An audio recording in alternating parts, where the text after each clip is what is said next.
ಎತ್ಕೊಂಡು ಹಿಂಗಂದು ಇಲ್ಲ ಕಟ್ ಮಾಡಿ ಹೋಲ್ ಬಿಡಲ್ಲ, ಕ್ಯಾರಿ ಮಾಡಿ. ನಮಸ್ಕಾರ, ಎಲ್ಲರೂ ಹೇಗಿದ್ದೀರಾ? ಚೆನ್ನಾಗಿದ್ದೀರಾ ಅಂತ ಅಂದ್ಕೊಂಡು ನಾನು ಕೂಡ ಚೆನ್ನಾಗಿದ್ದೀನಿ. Welcome back to Likhita Reddy YouTube channel.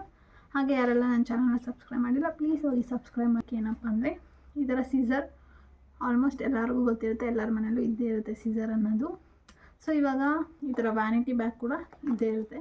ಈಗ ನಮಗೇನಾದರೂ ಎಲ್ಲಾದರೂ ಒಳಗಡೆ ಹೋಗ್ಬೇಕಂದ್ರೆ ಸೀಸರ್ ಅನ್ನೋದು ಅವಶ್ಯಕತೆ ಇರುತ್ತೆ ಅಂದ್ಕೊಳ್ಳಿ, ಮಕ್ಕಳನ್ನ ಕರ್ಕೊಂಡು ಹೋಗ್ಬೇಕಾದ್ರೆ. ಸೊ ಆ ಥರ ಎಲ್ಲ ಆವಾಗ ನಾವೇನು ಮಾಡ್ತೀವಿ, ಡೈರೆಕ್ಟ್ ಈ ಥರದನ್ನ ಹೀಗೆ ಇಕ್ತೀವಿ. ಆಗೇನಾಗುತ್ತೆ ನೋಡಿ, ಇಕ್ಕಿದಾಗ ಆ ಪೋರ್ಷನ್ ಕೆಳಗೋಗುತ್ತೆ. ಸೊ ಯಾವಾಗ ಎಲ್ಲಿ ಹೋಲ್ ಬೀಳುತ್ತೆ ಅಂತ ಗೊತ್ತಾಗಲ್ಲ ಬ್ಯಾಗ್ಗೆ. ಇಲ್ಲ ಮನೆಯಲ್ಲೇ ಆಗಿರ್ಬೋದು, ಮನೆಯಲ್ಲೂ ಮಕ್ಳು ಎತ್ಕೊಂಡು ಹಿಂಗಂದು ಇಲ್ಲ ಕಟ್ ಮಾಡ್ಕೊಳೋದು ಆ ಥರ ಎಲ್ಲ ಆಗುತ್ತೆ. ಸೊ ಆ ಥರ ಆಗ್ತಿದ್ದಂಗೆ ಯಾವ ಥರ ಸೇಫ್ಟಿಯಾಗಿ ಸೀಸರ್ನ ಇಕ್ಕೋದಂತ ತೋರಿಸ್ತೀನಿ. ಸೊ ಎಲ್ಲರ ಮನೆಯಲ್ಲೂ ಪೆನ್ ಅನ್ನೋದು ಇದ್ದೇ ಇರುತ್ತೆ ಅಲ್ವಾ?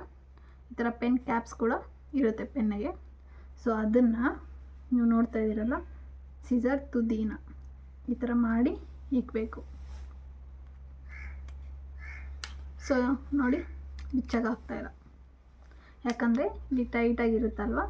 ಸೊ ಅದಕ್ಕೆ ಇವಾಗ ನೀವು ಬೇಕಂದರೆ ಬ್ಯಾಗಲ್ಲಿ ಕೂಡ, ಸೊ ಇದನ್ನು ಬ್ಯಾಗಲ್ಲಿ ಇಕ್ತೀನಂದರೂ ನೋ ಪ್ರಾಬ್ಲಮ್. ಸೊ ಎಲ್ಲೂ ಹೋಲ್ ಬಿಡಲ್ಲ, ಕ್ಯಾರಿ ಮಾಡ್ಬೋದು.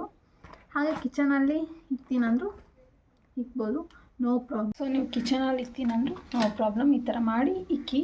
ಆಗ ಮಕ್ಕಳು ಇದನ್ನು ಓಪನ್ ಮಾಡೋಕ್ಕಾಗಲ್ಲ, ಯಾಕಂದರೆ ಇದು ನೋಡಿ ಟೈಟ್ ಇರುತ್ತೆ.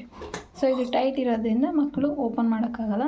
ಈ ವಿಡಿಯೋ ನಿಮ್ಗೆ ತುಂಬಾ ಯೂಸ್ಫುಲ್ ಆಗಿದೆ ಅಂತ ಅಂದ್ಕೊಂಡಿದ್ದೀನಿ. ಯೂಸ್ಫುಲ್ ಆದಲ್ಲಿ ಪ್ಲೀಸ್ ಲೈಕ್ ಮಾಡಿ, ಸಬ್ಸ್ಕ್ರೈಬ್ ಮಾಡಿ, ಕಮೆಂಟ್ ಮಾಡಿ ಯಾವ ಥರ ವೀಡಿಯೋ ಬೇಕು ಅಂತ. Thank you so much.